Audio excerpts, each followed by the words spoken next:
Hi, this is Jamie Linton with this month's screencast.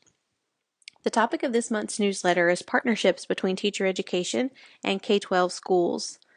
I'd like to share with you how Google Hangouts can allow teacher educators and pre-service teachers to connect with others outside of their local network of schools, to engage with diverse learners, and to gain from new perspectives. I want to share with you a few ways I've used Google Hangouts in teacher education courses to connect with others outside of our local area. Here's one screenshot from a Google Hangout. This was my technology integration course that I teach at the university. We did a Google Hangout session with a second grade teacher so that we could observe how she uses technology in her classroom.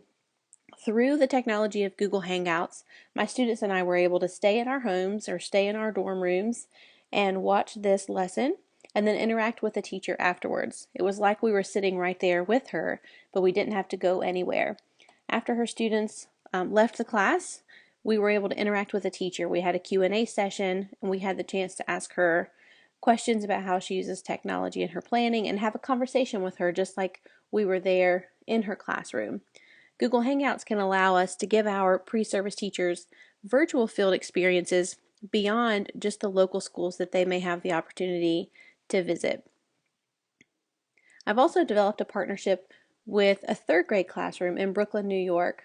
They have a computer lab teacher who's a wonderful teacher. His name is Mr. Chris Casau, and he and I have developed a partnership where my pre-service teachers are connecting with his third graders in computer lab.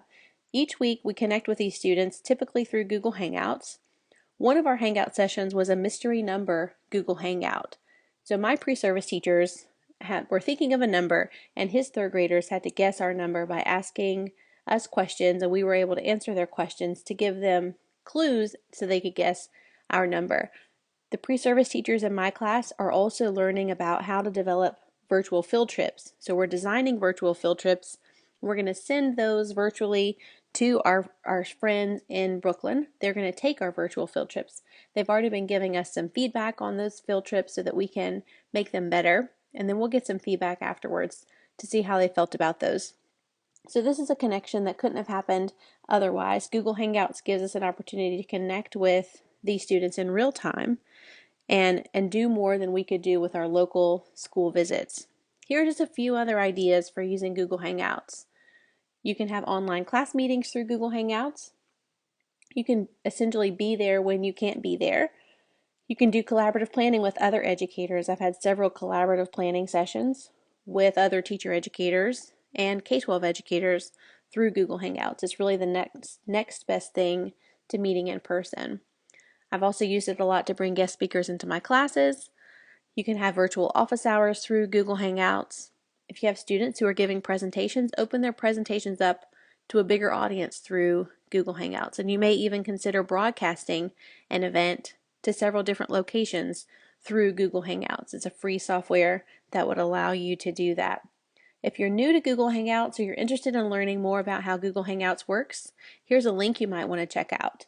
This is a resource with tons of Google Hangout resources for educators, tips for getting started, tutorials, all the help you would need to get started with Google Hangouts.